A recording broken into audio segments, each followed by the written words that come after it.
Boa noite. Hoje nós vamos estudar as propriedades elétricas das dispersões coloidais. A maioria das superfícies sólidas em contato com água ou uma solução aquosa, ela desenvolve algum tipo de carga elétrica, ainda que, segundo a IUPAC, os sistemas são considerados eletricamente neutros. Na prática, essas superfícies desenvolvem esses tipos de carga. E a magnitude dessa carga pode ser muito pequena ou muito grande, mas ela sempre vai existir. Então, em sistemas macroscópicos, a presença ou a ausência da carga superficial pode muitas vezes passar despercebida, a não ser assim num dia seco de inverno, né? Quando alguém, por exemplo, tá com uma blusa de lã, caminha sobre um tapete e leva um choque, ou vai retirar a blusa de lã e leva um choque. Então, macroscopicamente, a gente consegue perceber alguns eventos de carga eletrostática. No mundo microscópio dos coloides e das interfaces, a presença ou ausência até mesmo de uma carga muito pequena, superficial, pode significar muito em relação à estabilidade desse sistema, né, as propriedades eletrocinéticas e outros fatores. Bem, o tópico ele é importante, mas é um pouco complexo, tá? Então existem alguns temas correlatos, então nós temos o estudo dos eletrólitos na fisicoquímica da matéria condensada, dos polieletrólitos na fisicoquímica de macromoléculas, o estudo de interfaces, dupla camadas elétricas na eletroquímica. As partículas coloidais, elas têm múltiplas cargas, né, como é o caso dos polieletrólitos, e estão imersas em solução eletrolítica, sendo rodeadas por uma interface carregada, tá? Assim como é o caso dos eletrodos. E a física básica, né, de que nós dependemos aqui para o estudo das propriedades elétricas é a eletrostática, que é aplicada a sistemas formados por muitas partículas carregadas. A eletricidade, ela também está ao nosso redor, tá? Então, nós estamos imersos em campos elétricos imensos. A gente não consegue visualizar essa energia, mas até se a gente pudesse enxergar isso, até mesmo a área mais isolada, desolada da Terra, né, teria um aspecto impressionante se a gente conseguisse observar essas ondas, né, de campos elétricos, campos eletromagnéticos.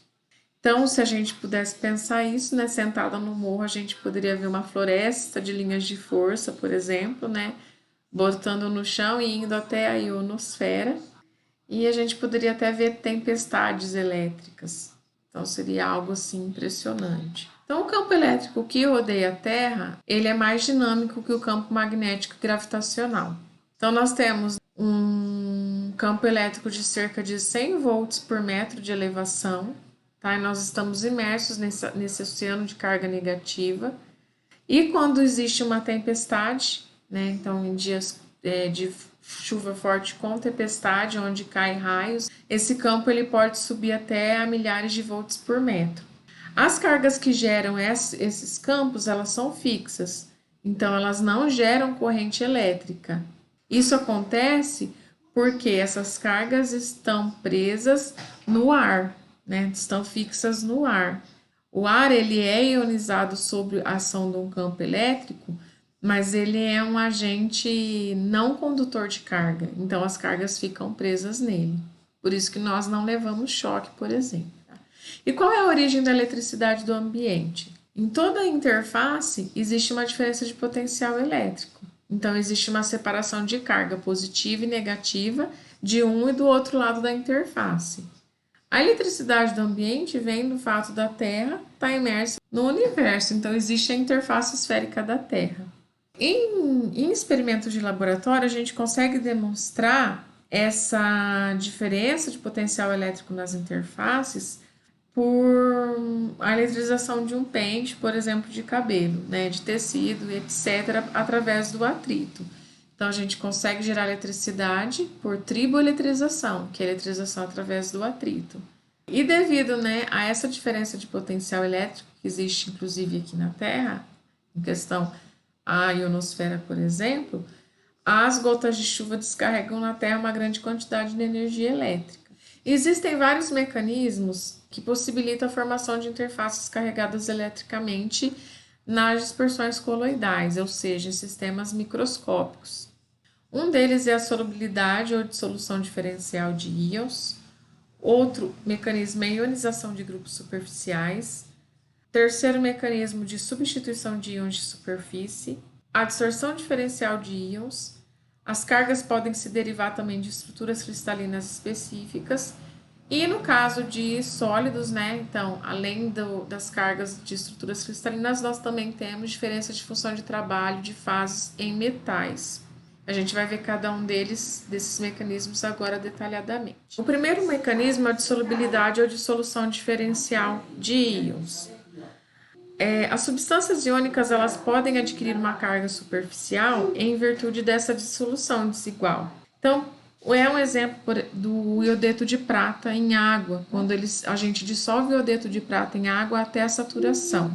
O que acontece? Então, nós temos partículas de iodeto que não se dissolvem, porque os sais de prata eles são pouco solúveis em água.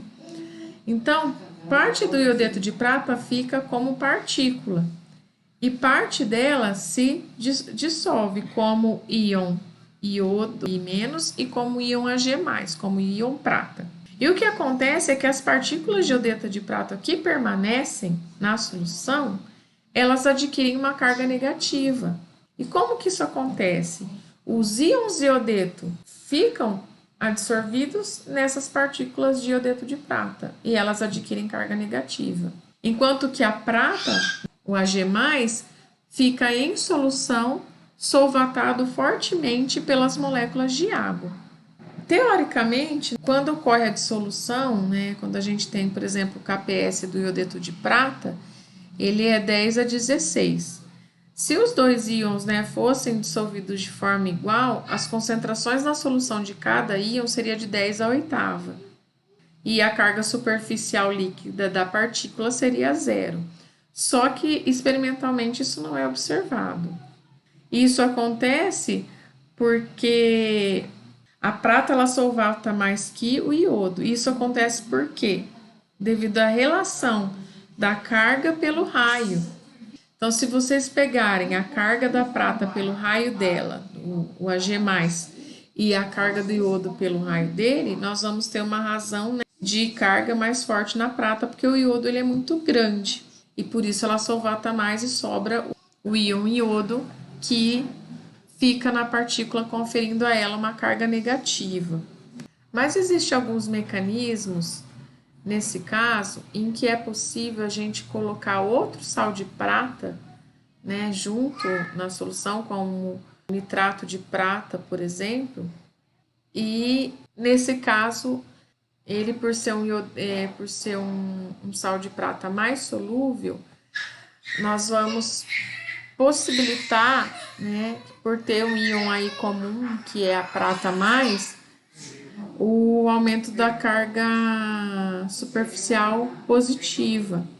Então, o controle da magnitude do sinal da carga superficial dos haletos de prata, a gente pode controlar pela concentração de um dos íons por meio do efeito do íon comum.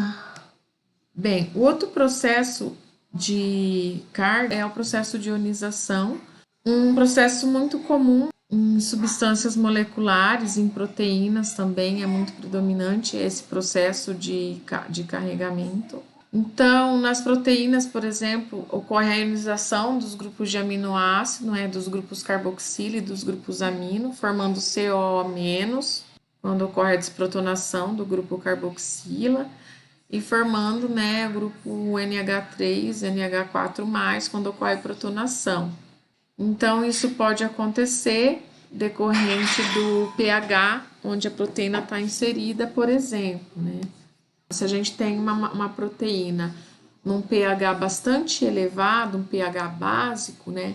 O que vai predominar nessas proteínas são as cargas negativas. Enquanto que se nós tivermos uma proteína num pH baixo, pH ácido, o que predomina são as cargas positivas. Mas isso também se relaciona, né, com o ponto isoelétrico da proteína, tem que se levar em consideração também. Mas em geral é o que acontece para proteínas e enzimas. Outro processo é o de substituição de íons da superfície. Então, nessa substituição, íons estruturais são substituídos por íons de valência menor que os íons originais. Então, isso acontece muito em minerais, como a argila, por exemplo, ou óxidos, né, de ferro que se encontra no solo. Então, eles podem sofrer essa substituição, né, em que os íons de valência originais, por exemplo, um átomo de silício que tem valência 4, ele pode ser substituído por um átomo de alumínio que tem uma valência 3, produzindo uma superfície com uma carga líquida negativa. A gente consegue levar essa superfície ao ponto de carga nula, diminuindo o pH, né? Ou variando o pH dependendo da superfície.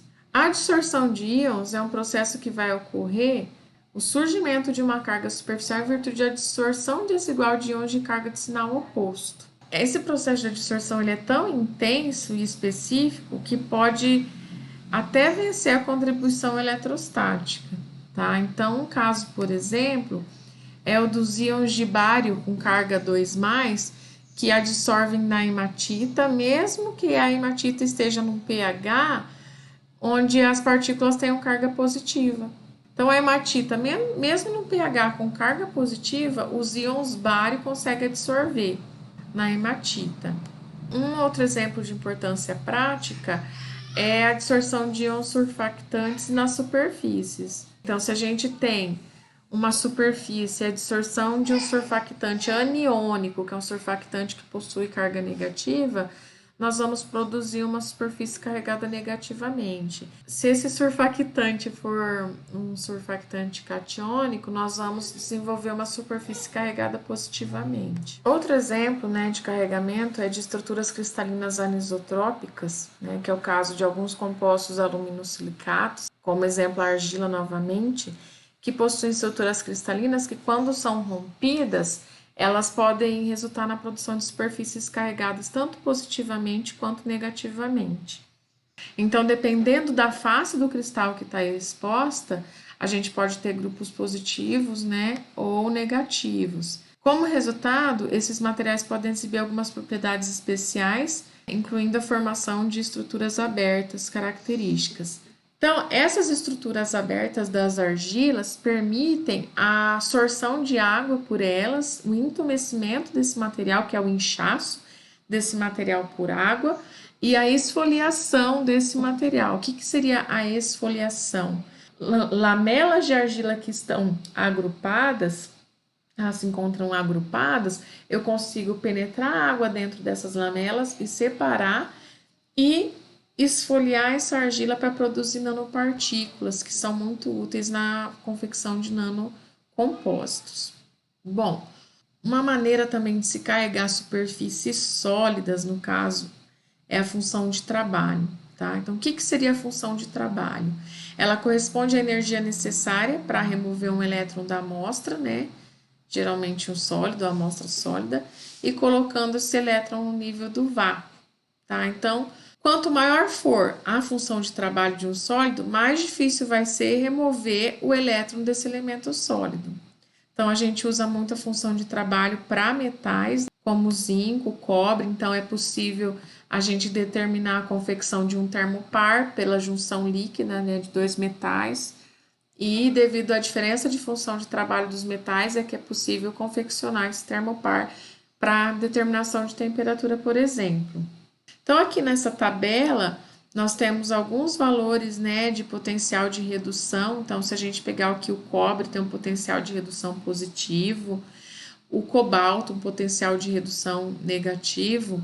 Essa diferença de potencial de redução, né, ou função trabalho, isso que significa que quando esse valor é positivo, quer dizer que o cobre sofre redução, né?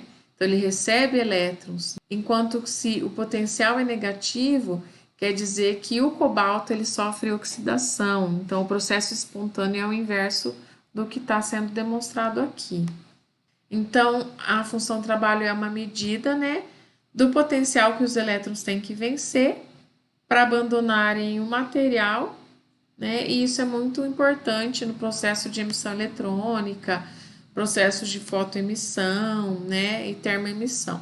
Bom, uma outra, né, maneira de produção de eletricidade de superfícies carregadas é o triboplasma ou a triboeletrização.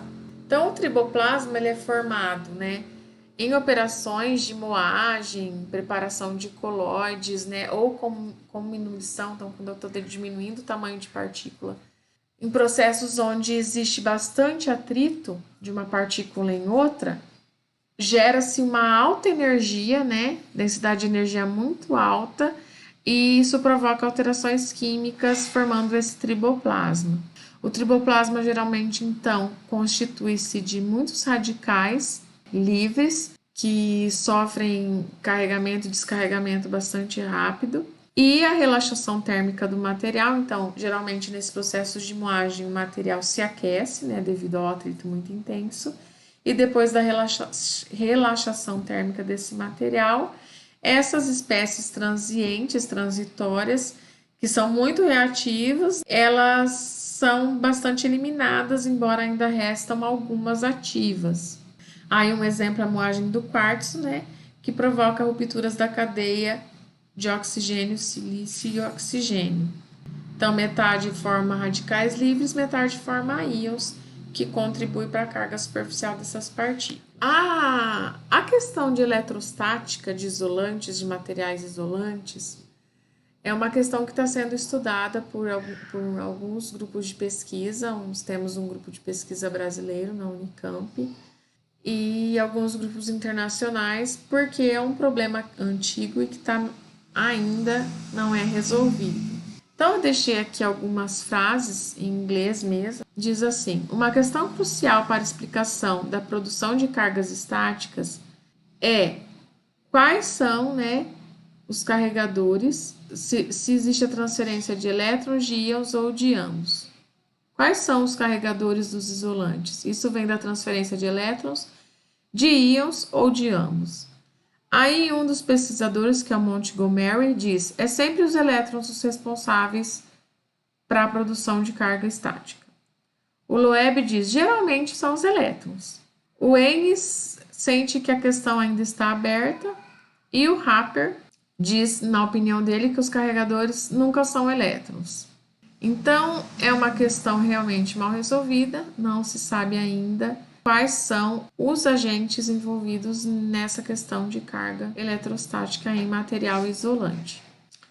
Então, existem muitos dados contraditórios na literatura. Muita parte dessa imprecisão é devido à série triboelétrica, que não está definida ainda. E existe, por exemplo, uma citação onde 3 diferentes estudos mostraram que o Teflon carregou positivamente, negativamente e com nenhuma dessas cargas quando em contato com o ouro. Então, a série triboelétrica, ela mostra uma relação de adquirição, né? Qual carga é adquirida por um material quando ele é atritado com o outro. Então, por exemplo, aqui no caso, o Teflon com ouro. Se ele carrega positivamente o Teflon, ele sobe na série ou desce. Isso é o inverso acontecer, então existe uma relação na série triboelétrica. E isso ainda não está definido, embora essa série seja bastante antiga, porque o comportamento dos materiais quando são atritados, tipo ouro com Teflon atritado, geram respostas diferentes. E as propriedades elétricas nos sistemas coloidais são muito importantes para a estabilidade desses sistemas. Então, aqui nós temos um exemplo de partículas carregadas eletricamente, que elas então tendem a se repelir, tanto com carga positiva quanto negativa, mas quando, né, elas não têm carga, existe então a possibilidade maior de, pelos choques, né, movimento aleatório, choque, elas não se repelirem, se chocarem e ficarem unidas, né? Principalmente por serem partículas similares em composição. Então, a repulsão, os fenômenos de repulsão, os que são provenientes do carregamento elétrico dessas partículas, são muito importantes na estabilização dos sistemas coloidais, porque as partículas que compõem o sistema têm que ficar separadas umas das outras para não ter colapso do sistema coloidal. para não ter sedimentação de carga, que se aglomeram e sedimentam, para não ter separação de fases. Então, imagina você vai comprar uma pasta de dente e ser um produto com separação de fase, não ser um produto homogêneo. Então, alguns coloides hidrofóbicos são estabilizados por íons positivos, absorvidos em cada partícula de cloreto de prata e por uma camada secundária de íons negativos, que é o cloro. E então, partículas assim carregadas não coagulam para formar partículas maiores. Isso leva à estabilidade. Bom, e por enquanto é isso. Bom estudo para vocês. Eu coloquei aqui a referência que eu usei nessa aula. Então, no restante do tempo de aula, eu vou pedir para vocês lerem o capítulo relativo à propriedade elétrica que está nesse livro. Eu vou colocar o mesmo no Moodle ou o link no Moodle para vocês terem acesso. Vou buscar também se tem algum livro em português que tenha propriedade elétrica. Eu acho que do Rangel, eu já coloquei os capítulos lá. Existe um capítulo sobre propriedade elétrica. Aproveitem para ler também, que já está no Moodle. E vou ver se eu encontro mais alguma referência para vocês lerem a respeito do assunto. Então, leiam e estudem, porque é um tema que não é muito simples.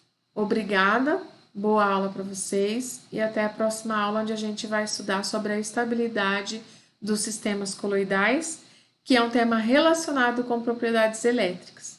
Fiquem com Deus.